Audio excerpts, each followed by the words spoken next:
Kita semua tentu gak habis pikir dengan sikap Sudewo Bupati Pati. Usai didemo puluhan ribu rakyat, masih ngeyel gak mau mengundurkan diri. Alasannya karena dia dipilih rakyat. Apakah dia gak sadar sebagian rakyat yang memilihnya sudah memintanya buat turun? Apakah dia tidak mau introspeksi kebijakannya menyengsarakan rakyat?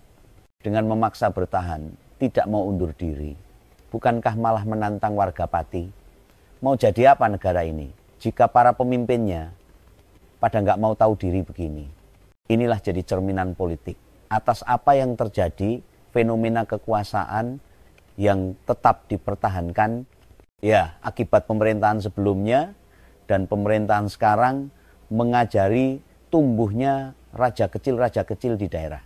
Yang mati rasa, tidak punya empati pada warganya. Sebagai orang Jawa, bangsa Timur, makin hilang rasa malunya.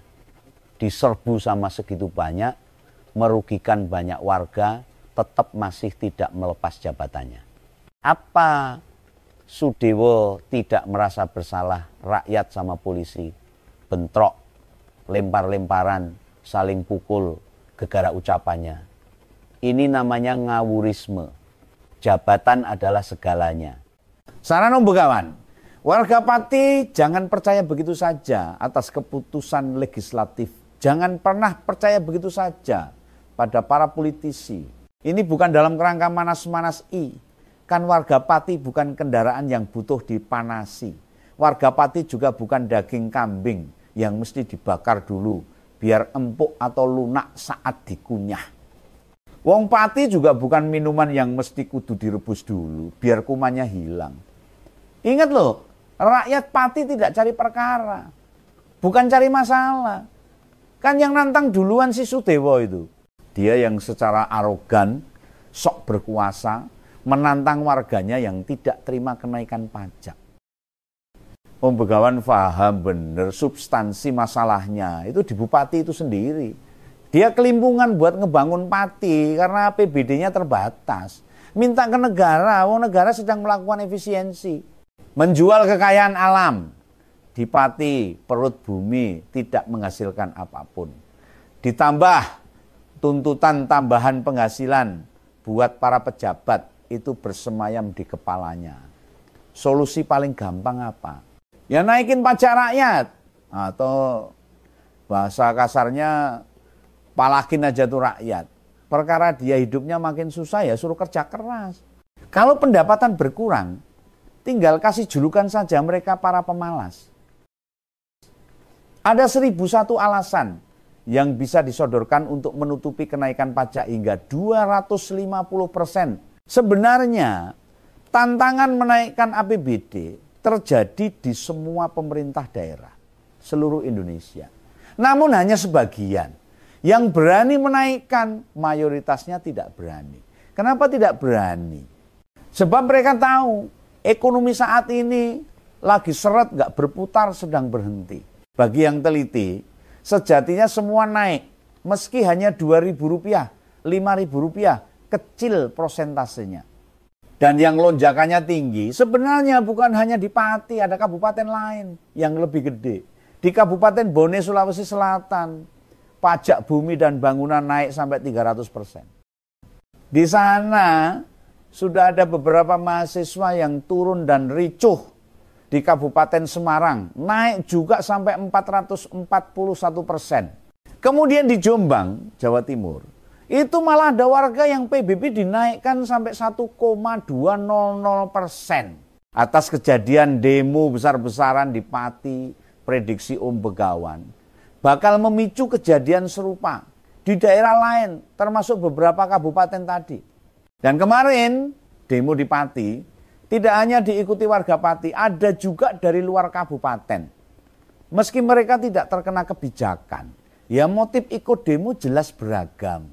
Ada yang merasa harus ikut bersolidaritas, pengen membantu, buat ngasih dukungan dengan nyata, sampai pada pengen merasakan sensasi demo. Apa warga yang ikut-ikutan itu salah? Jelas tidak. Dan kalaupun ada yang menilai negatif, terutama netizen yang dukung pemerintah ya biasalah. Kan mereka pendukung status quo, nggak mau pemerintahnya dicap negatif. Padahal yang pada menolak demo atau menyerang pendemo, itu ya kesulitan, ya tersiksa sama kenaikan PBB. Silakan dicek sendiri. Dari puluhan ribu pendemo kemarin, memang nggak ada yang dari Gerindra. Dari PKB, dari pemilihnya Pak Prabowo sama Pak Gibran, ya banyak banget. Ini menandakan bahwa dalam bersikap politik, kita mesti ngerti anatomi kekuasaan. Artinya pertarungan elit di pusat sangat gede eksesnya sampai ke daerah. Melek politik itu sebagai sebuah keharusan, kewajiban, agar negara tidak dikelola serampangan. Om Begawan yakin banget kok, Sudewo nekat bertahan sebab merasa dirinya bekas petinggi Gerindra, ex DPP Gerindra. Periode sebelumnya, dia wakil rakyat di DPR RI dari fraksi Gerindra. Tak jamin ngeyelnya menolak mundur, itu disebabkan keyakinan bila Pak Prabowo bakal turun tangan, ngebela kebijakannya. Kalau seorang kepala daerah sudah tidak mau ngerti rakyatnya, berhenti saja. Tugas kepala daerah itu mensejahterakan rakyat. Caranya gimana? Ya, membelanjakan APBD. Buat program yang bisa diarahkan memperbaiki ekonomi warga. Om Begawan paham, Sudewo bakal bilang, kalau APBD-nya terbatas, gimana rakyat bisa sejahtera? Sini datang temui aku, nanti tak kasih solusi. Gimana memajukan daerah tanpa membebani rakyat. Kalau kepala daerah, cara berpikir buat menambah pendapatan daerah dengan cara menaikkan pajak. Mbok Bupati dijabat lulusan SMA saja juga bisa. Ini menandakan bila seorang Sudewo itu tidak mencerminkan namanya. Dalam terminologi bahasa Jawa, su itu artinya unggul, baik atau lebih baik. Kalau Sudewo kan dewa yang unggul, dewa terbaik. Kenapa kebijakan yang dikeluarkan tidak mencerminkan makna nama dirinya? Bicara Pati, itu daerah yang punya potensi alam dan pariwisata yang memadai.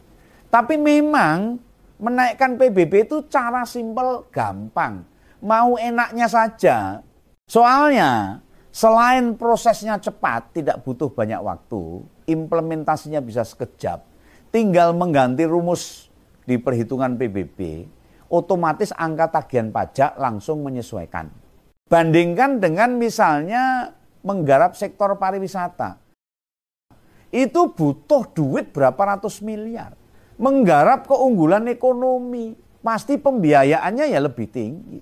Butuh merekrut atau mengkontrak konsultan. Kan ya bayar juga mengeluarkan dana APBD.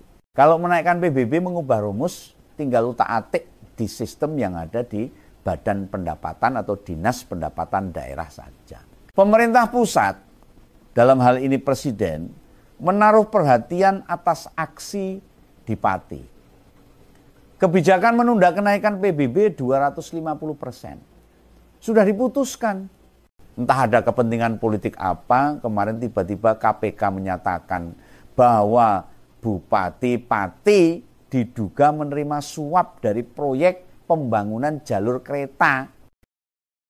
Ini jelas keanehan luar biasa. Kenapa tiba-tiba KPK menyampaikan hal itu? Apa KPK berniat nyari perhatian rakyat, golek dukungan publik, seolah membantu memperkarakan Sudewo juga? Ini beneran aneh. Kenapa tidak jauh-jauh hari? KPK juga menyampaikan, sejumlah uang sempat disita dari Sudewo, nominalnya mencapai Rp 3 miliar. Pemeriksaan tersebut dijalankan November 2023. Wah, sudah lama banget. Pertanyaannya, dari sejak 2023 tidak didalami, mengapa baru sekarang disampaikan ke rakyat? Sikap KPK yang seolah-olah ikut-ikutan membuka dosa Pak Sudewo, mencerminkan institusi tersebut masuk dalam kepentingan politik. Ini jelas sesuatu yang sulit diterima nalar. Dan Om Begawan bersikap begitu tidak berarti mendukung kelakuan Pak Sudewo Rasudi. Justru keterangan KPK tadi, Menimbulkan tanya, kok baru sekarang dimunculkan? Kemarin-kemarin kok tidak diproses? Ya begini nih, cerminan hukum tajam ke bawah dan tumpul ke atas. Pemerintah pusat, dalam hal ini Presiden Prabowo harus berani tegas. Para kepala daerah yang tidak bekerja baik, apalagi menambah beban rakyat, copot saja. Perintahkan pada Mendagri untuk mempelajari dasar-dasar aturan hukumnya, kemudian dieksekusi. Tidak kemudian Pak Sudewo malah dilindungi. Nggak bener dong. Katanya mau ngejar koruptor sampai Antartika, hingga gurun pasir. Lah kalau sama bupati, meski kesalahannya bukan korupsi, jelas memenuhi syarat untuk dilengserkan. Jangan dikira demo kemarin tidak bikin rakyat rugi banyak. Mereka otomatis libur dari pekerjaannya. Mempersiapkan demo dengan matang. Ada pula yang mengirim donasi dalam berbagai bentuk. Lalu juga pas demo disemprot gas air mata, itu ya berkorban juga loh. Oh iya, meski sempat dikabarkan ada yang meninggal, ternyata itu hoax bro, jangan percaya. Memang tercatat ada 57 orang korban, namun tidak sampai kehilangan nyawa.